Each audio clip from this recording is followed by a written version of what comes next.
A school in the African township of Highfield, a few miles outside Salisbury. Good morning, class.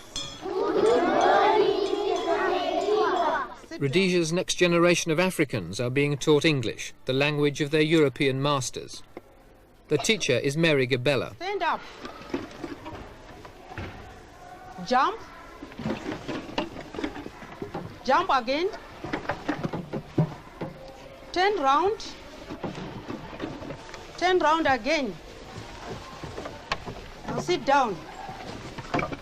Their parents have watched the recent drama of history in Africa, the end of colonialism, the birth of black nationalism. Hands up, please. What am I doing? Yes, Baganiso. They hope that they and their children will see almost the last act in Africa, black majority rule in Rhodesia, and, most hope, peacefully. Miss, what am I doing? The teacher, Mary Gabella, lives in Highfield with her husband and 3 children. Her 18-year-old nephew, Josiah, is part of the family. Highfield is one of the African townships that straggle out of Salisbury. In Rhodesia, public education and housing are segregated. There's no apartheid, but there are nagging restrictions on the African social and political freedom.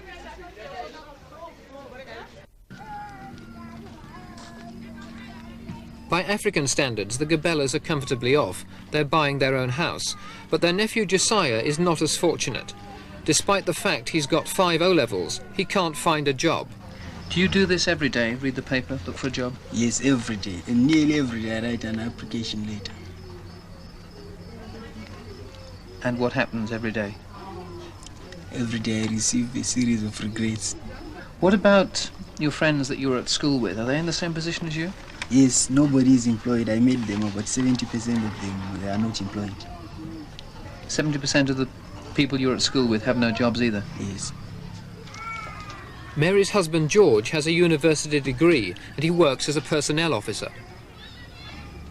What's it like generally being an African living in Rhodesia, which is run by a white government?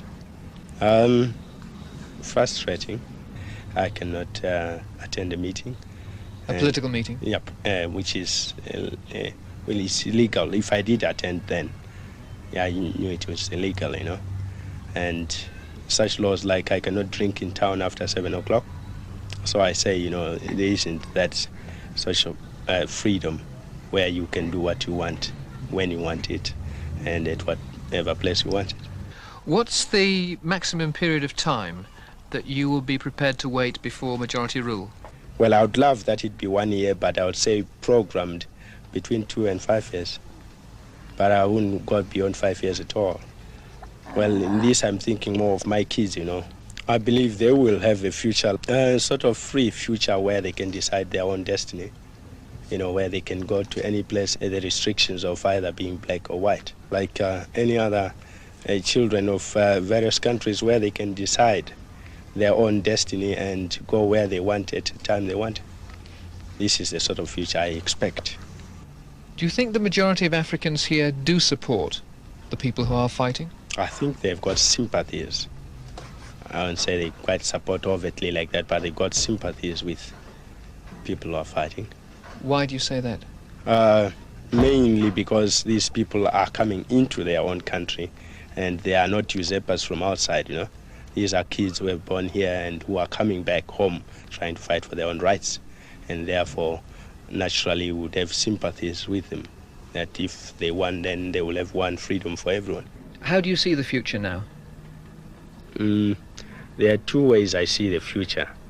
The future could be a prosperous future if there was a negotiated settlement. The future could be disastrous if the guerrillas were forced to escalate and the power was wrested from the rulers now. You want a negotiated settlement? I want, very, very strongly, I would like a negotiated settlement where there will be little disruption and more development. What's the maximum period of time? Well, in this I'm thinking more of my kids, you know. I believe they will have a future, sort of free future where they can decide their own destiny. People ask me, why is your album called The Boy in the Blanket? First of all, it wasn't intentional from the start. It's a result of So many micro decisions, seasons of overthinking, and just artistic taste. The working title was Pain and All My Other Friends.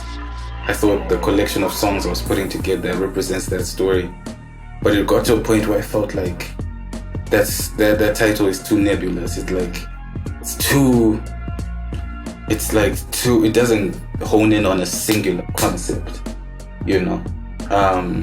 So as I moved into a new studio space and I hung up the blanket you see behind me, my grandma came to this studio and she's like, "What's it with you and this blanket? You've had it since you were a baby and you always have it with you." And I had to ask myself, what is it about me and this blanket? And this blanket was a gift that my granddad gave me as a baby. And 2 weeks before he passed, at the hospital, because I'm the only grandchild he actually got to see, and he made my mom lift me up, and he said, "You guys don't worry, because my replacement just arrived." And his name was Albon Murao Musekio. My name is Michael Murao Musekio. Murao translates to the law. So in many ways, this is tied into my origin story. So obviously, as family members tell you this story, you build him up to be, like a hero, and the blanket means that much more. So I had it in preschool, primary school, high school, college, and in every iteration of the studio. So this collection of songs also is a collection of songs that represent the stories that me and the blanket know and share, letting in the world on those stories and the origin story, plus the desires that my granddad had, not only for me, but also his view of the future, speaking on his aspirations for the future, from the future. So this album is meeting him halfway. The way he saw the world would go, I'm living in that reality now and responding to that. A couple years back, we stumbled upon a documentary, and in this documentary, it was they were covering pre-independence Zimbabwe, and as an adult, this was my first time hearing my granddad speak, and seeing him speak and his aspirations for the future, and revisiting that documentary, created the basis for this album. So this album is not 1 year in the making or 2 years in the making. This album is almost 30 years in the making. I haven't released an album before, which is debatable because a lot of people say the projects have released an album tier, but this is coming from the source saying that this is Six the Law's debut album, A Boy and a Blanket.